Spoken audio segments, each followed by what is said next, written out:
Hi, I'm Scott Wrighton. I serve as Decatur City Manager, and these are weekly updates that we provide our citizens through this medium so that you know more about what's going on in city government. Sadly, you've seen what's been in the media recently about a cluster of shootings that we had all one night and early morning just a few days back. This is certainly very unfortunate and is not acceptable under any scenario.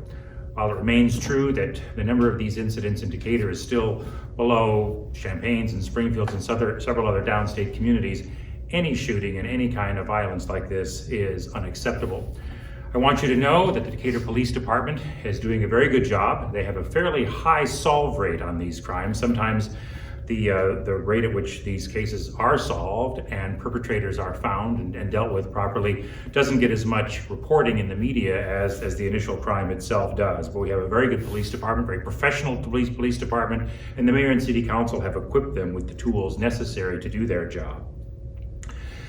The problem of armed gun violence in our cities, it's a nationwide problem. It has no single solution. Clearly, people have to be given alternatives to this kind of violence, and that begins with some of the social reforms early in their lives. There needs to be a different approach to criminal justice. Too often times, some of these people who perpetrate these crimes are released too early. Through the efforts of our delegation in the Illinois General Assembly, Senator Turner, Senator Sue Scheer, the city of Decatur recently received an allocation for additional community development and violence intervention and violence prevention work.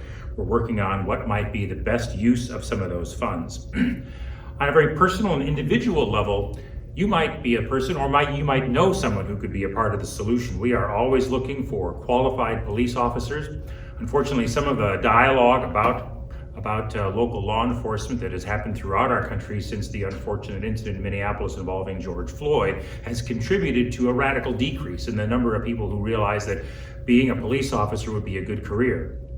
It is a good career, and it's an opportunity to make a difference in your community.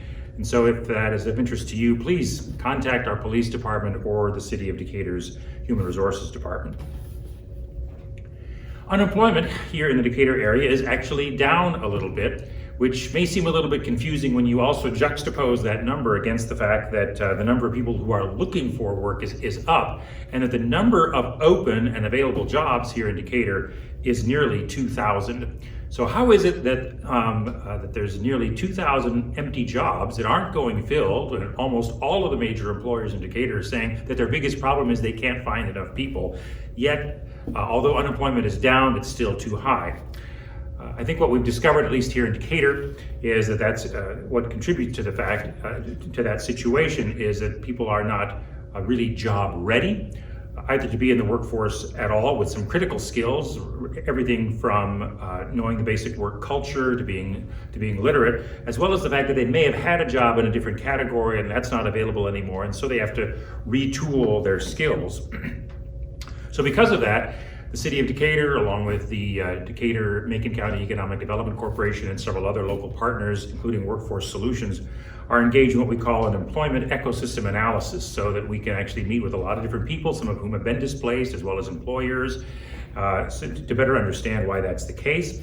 It's also why the City of Decatur, again, with many of those same local partners, is working to create a new training area on the second floor of the Decatur Public Library downtown.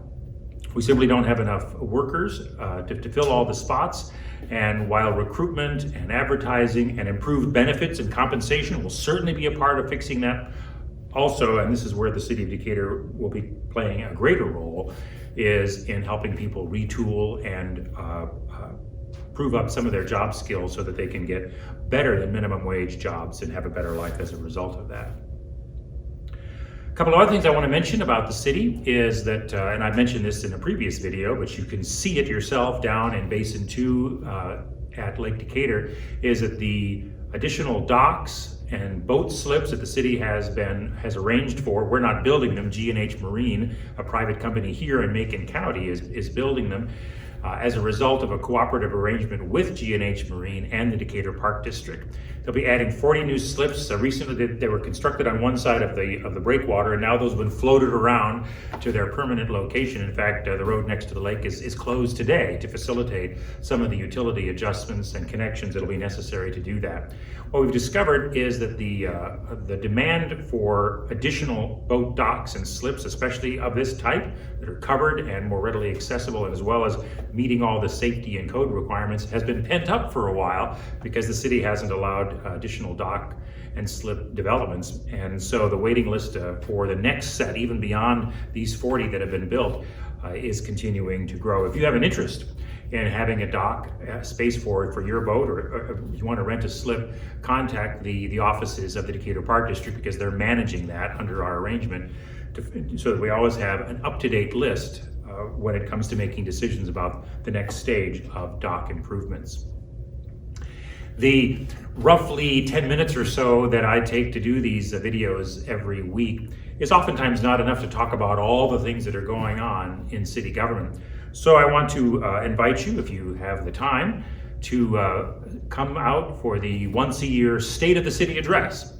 The comments and much more lengthy remarks given by our Mayor, Julie Moore-Wolf, which will occur here at the Decatur Civic Center on May 6th from 7 a.m. to 8:30. It's a breakfast meeting, and the event is sponsored by the Decatur Area Chamber of Commerce, so you can call the Chamber of Commerce office to get tickets and use that opportunity to be more directly involved in some of the things that are going on here with the city. As always, I look forward to giving you some additional information next week when I do another one of these videos, and thanks for tuning in.